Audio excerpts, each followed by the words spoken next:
how women should see perimenopause and menopause is a rite of life. Right. It's something you go through, Yeah. it's the transition, and Yeah. how you go into it is how you come out of it. So Yeah. if you've been burning the midnight oil, if you've been eating deep fried, I don't know, Anything. I would never think of the most disgusting thing, deep fried chicken Yeah. that is have morning, night, and dinner. Yeah. And then you wonder why, you're suffering so Yeah. bad. Welcome to Pure Alchemy, your go-to podcast for the latest in wellness and holistic healing. My name is Anissa, founder of Pure Alchemy. My passion for natural health led me on a journey to explore the abundant resources nature provides, from ancient healing practices to modern therapies. Here at Pure Alchemy, we dive deep into the world of wellness, mind, body, and spirit. Whether you're curious about acupuncture, energy healing, or natural remedies, this podcast is here to guide, inspire, and empower you on your path to well-being. So take a deep breath, settle in, and let's embark on this journey together.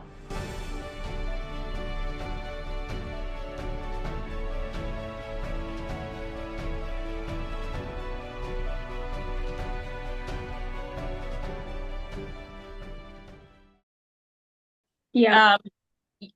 But I will say one thing, okay?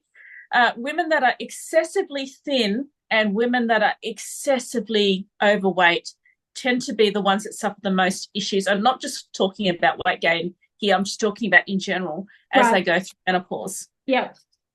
So they're the worst symptoms. They have the worst symptoms, yes. Right. Not necessarily flushes, but they have, because menopause incorporates many, many, many conditions. But Right. they So the even ones being so even being underweight, you're not really supporting your system, are you? No, you do Yeah. need to have some fat as you go through Yeah. menopause, Sure. but you don't want to be obese as well. Right. Yeah. So you really need to be the ideal body weight for your system and your body Yes. support you. Yeah. I mean, just in general, that is not specifically about weight gain here. No, of course. But it kind of makes sense too, because it would be easier to regulate than trying to put weight on, lose too much weight. If you can kind of regulate it and stay in a plateau level where you're just consistent, I mean, that kind of makes sense that you're supporting your system. Mm. Another thing that I just want to, just going off the sleep thing, is because sleep is, definitely associated with our kidneys and so on. In Chinese medicine, if you're not sleeping enough, you're burning your kidneys, right? Right. So you're kind of really exhausting that organ of the body. Yeah. So if you're chronically doing that, you're really going to be in a bad way as you go through that transition. Right. Okay. And outside of that, in because I know it's very, very big for a lot of people to do, and we have spoken about it before, juice cleanses and fluid diets and things like that. But is there really like a right or wrong way to do that? Because I feel like when you're going through perimenopause and menopause, you sort of need something to help support your system in that transition. If you're doing it sort of short term, like a day or two to flush out the system, is it really safe, or is it a little bit too much for the system during that cycle?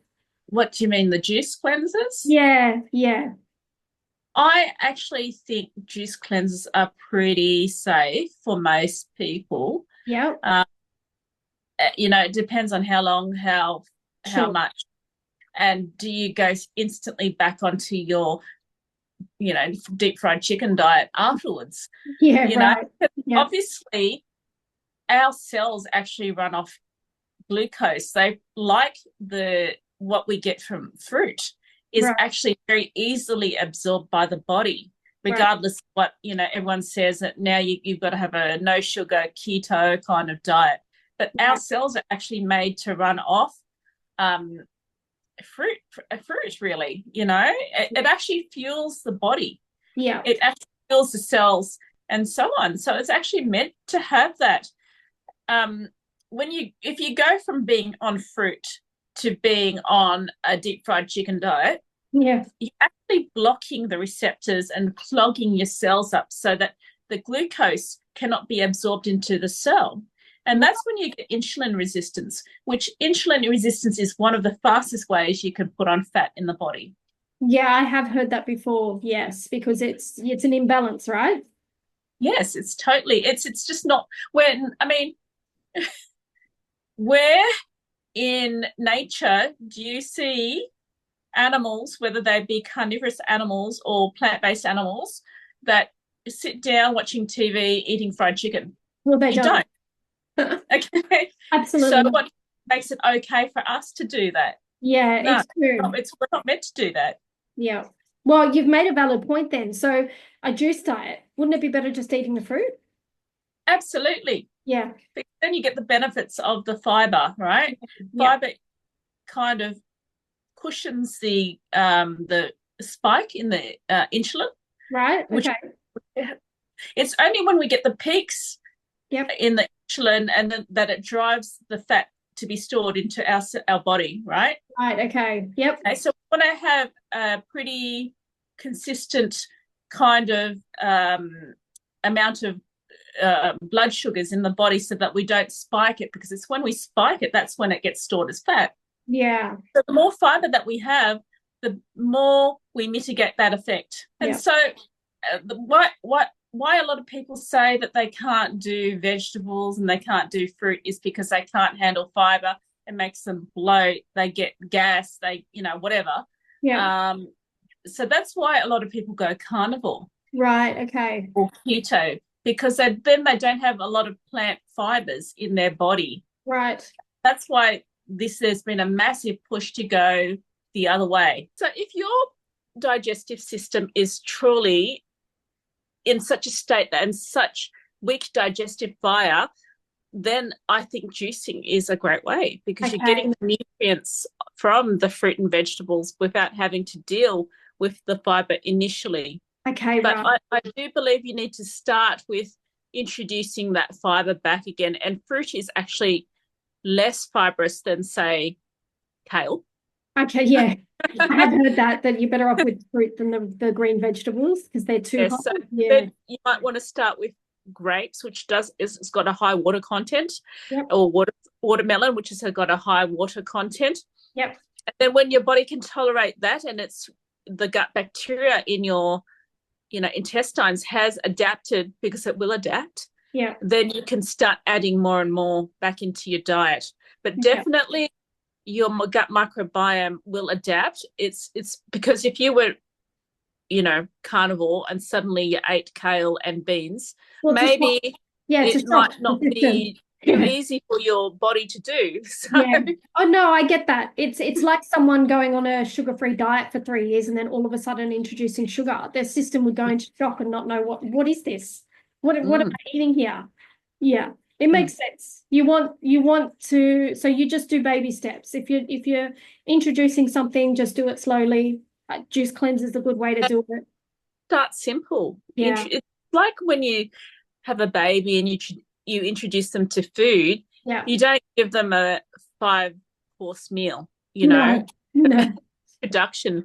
I remember when my daughter was born, and I tried sweet potato, and then I tried banana and things like that, and slowly her gut microbiome adapted. Got used to a non-liquid diet sort of thing. Yeah. Yes, but there must be some sort of recovery time, and sometimes you do have to fast for a while. Right. Okay. Just to cleanse. Yeah, fasting is, I really do believe in doing little fasts, not just for cleansing, but because it kind of moderates your blood sugar. Right. Okay. Yep. So you're not constantly, spiking your insulin levels. Sure. Yep. But also because digestion is very heavy on the energy. So if you're constantly eating and you do 3 meals a day, plus you have 3 snacks, and you wake up at 2 a.m. and you go and get your chocolate cake in the middle of the night, then you're constantly running high insulin. Right. Okay. And you're more likely to put on weight. Yeah. No, it makes sense. Yeah. So you're just giving that, and actually you're preserving that energy so that you try. If you fast for 24 hours, you'll be alert. You'll be more awake than when you were eating 3 meals a day. Right, okay. And is fasting, I mean, I know you're not a medical professional or, fasting isn't your credentials, but your knowledge Yeah. of fasting, is it okay for someone if they are having varying digestive problems? It's safe for someone just to fast? It depends on how long and how Sure. frequently. Okay. Yeah. Yeah. Okay. Uh, Intermittent fasting tends to be the kind of thing these days. Safest option? Yeah. Yeah. So that means that you have a window of eating, whether it's 8 hours of eating and then 16 hours of non-eating, skipping Yeah. one meal, making two meals a day instead of three. Yeah. There's different ways of doing fasting. Some Yeah. people do, 7-day fast, and there's juice fast. There's so many ways of doing it. Yeah. There's water fast. Even with intermittent fasting, there's a lot of resources out there that describe how to do intermittent fasting. So I would just say go with that. I wouldn't recommend that someone does a 7-day fast or without supervision. Yeah, of course. Yeah, that sounds quite dangerous depending on your medical needs as well and what your body needs. It sounds a bit hardcore. Yeah, yeah, Yeah. yeah. I mean, I do intermittent, but most of that's with my sleeping. So I choose an hour of the evening where I will no longer eat anything, and then I try and get at least 14 hours before I then have my meal the next day. Mm, And I feel like when I'm sleeping through it, I can get through it better. Um, yeah, because you're yeah, using that time, you're sleeping, right? So you don't need the energy from the food. And I feel like I can manage it a lot better than if I was doing it throughout the day where I need my focus and I feel like I get that focus from the foods that I eat. But again, yeah, that might not work absolutely. for other people. Yeah. So if someone's coming to you and they say, I never had energy, I would say, skip a meal, skip Yeah. 2 meals, go Yeah. on 1 meal a day. Yeah. See how you feel then. You do Yeah. tend to, because it liberates a lot more energy that Yeah. becomes available to you. Yeah. And like you Mm. said, if they're eating fried chicken every day, well, that's not very energy-based food either. So that could be a Right. contributing cause to why they'd have no energy. Yeah. So, Yeah. I mean, the big thing is, there's the people that believe in your cells are fueled by glucose, and then there's the people that like the ketos and the carnivores that which think that we should be ketone based, Yeah. that we should break down the fat and use the fat for energy. Right. Uh, both can actually, if you did a keto diet or a carnivore diet, you can lose weight, but Yeah. it is a harsh way to burn fuel. Yeah, and It's I feel like harsh. if you're perimenopause and menopausal, when your body's already going through quite a bit in a change of cycle internally, I feel like doing those real hardcore sort of fastings and things like that are probably not a good idea because your body's already going through so much, right? So why would you Mm. add to the stress? Why would you stress it out more, stress your mind out more as well? It doesn't, to me, it doesn't make Yeah. sense. Mm, Mm. yeah, No, no, it's not for me. no. That's just my No. personal preference. Yeah, no, I'm with you. I agree with you. I feel like, yeah, if I'm already going through a lot, why would I want to add to that stress? But like you said in the beginning, you've got to find what works for you, what you're okay with, what you can manage, and ensure that you're not going to add, further damage to something your body's already going through, especially through this life cycle of being perimenopause or menopausal as well. You want to reduce the stress. Yeah. Yeah. And just so we've talked briefly about the liver, we've talked about the digestive system. Yeah. And so also with the sleep, we are actually rebuilding the kidneys. So if you're not constantly drawing out and using that energy, but you're doing good sleep and you've got good sleep hygiene and you're getting into that restorative sleep and you're doing practices that Yeah. build your energy, such as qigong, or tai chi, or they actually build energy. Yeah. Breath work builds energy, which is why it's so popular in Asian countries.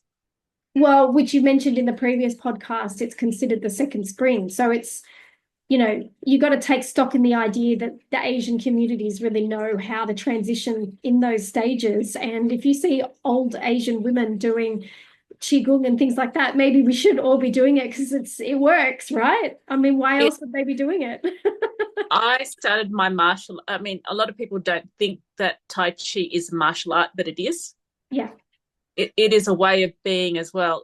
When you do Tai Chi and you do see people doing this and, that kind of stuff, it's not just pretty.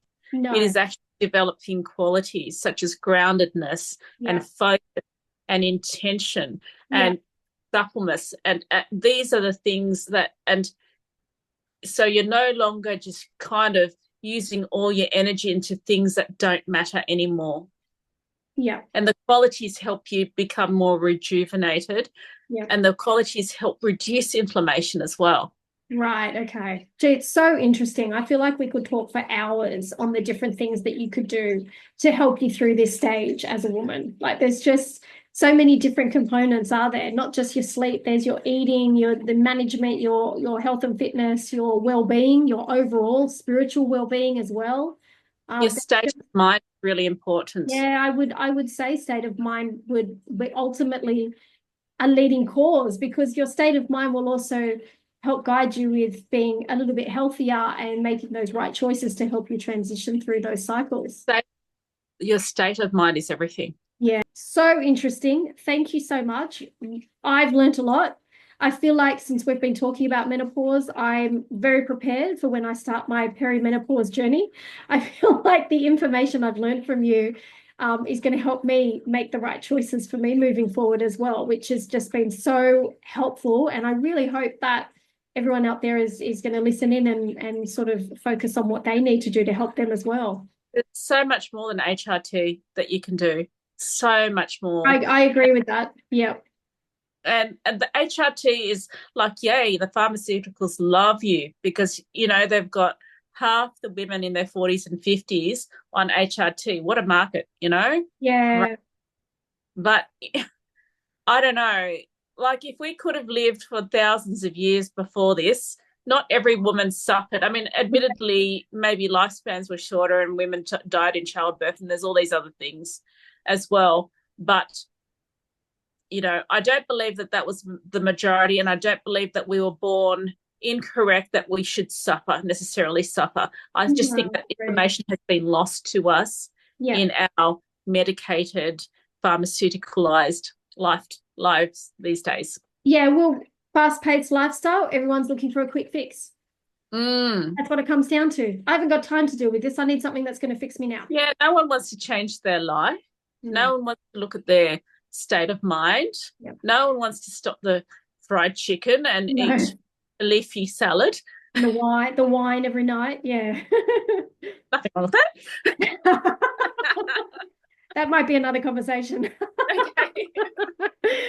Yeah, no, I agree. I feel like living in a fast-paced world, everyone's looking for that quick fix, and that's where they look to the things like HRT. But ultimately, it's not a solution. It's sugarcoating the problem, really, isn't it? I like to look things from the root cause. I don't like to keep adding bandages onto something that's clearly not right. Yeah. I would say it's part of it. Yeah. I do think our mind, our sleep, and our diet and our environment are all really important. Yeah. So if you find a balance for all of those, then you can generally find a path forward to enjoy your second spring, as they say in Chinese culture. Absolutely. I'm 53. I don't feel like this part of my life is any more detrimental than it was in my previous years. In actual fact, there's great liberation because I know myself so much better. Yeah, that's lovely. That's nice to hear, though. So you're a testament to advice that you give, basically. I hope so. Yeah, I think so. I think so. And I think that's true to your brand as well. It's not just about delivering information. It's about carrying that information and proving that there's something in it. There's something in finding the root cause and working with that instead of slapping a Band-Aid on it. That's it. Yeah. Awesome. Thank you so much. You. So interesting. Could talk for hours. Such a great topic. Yeah. Okay, great. Awesome.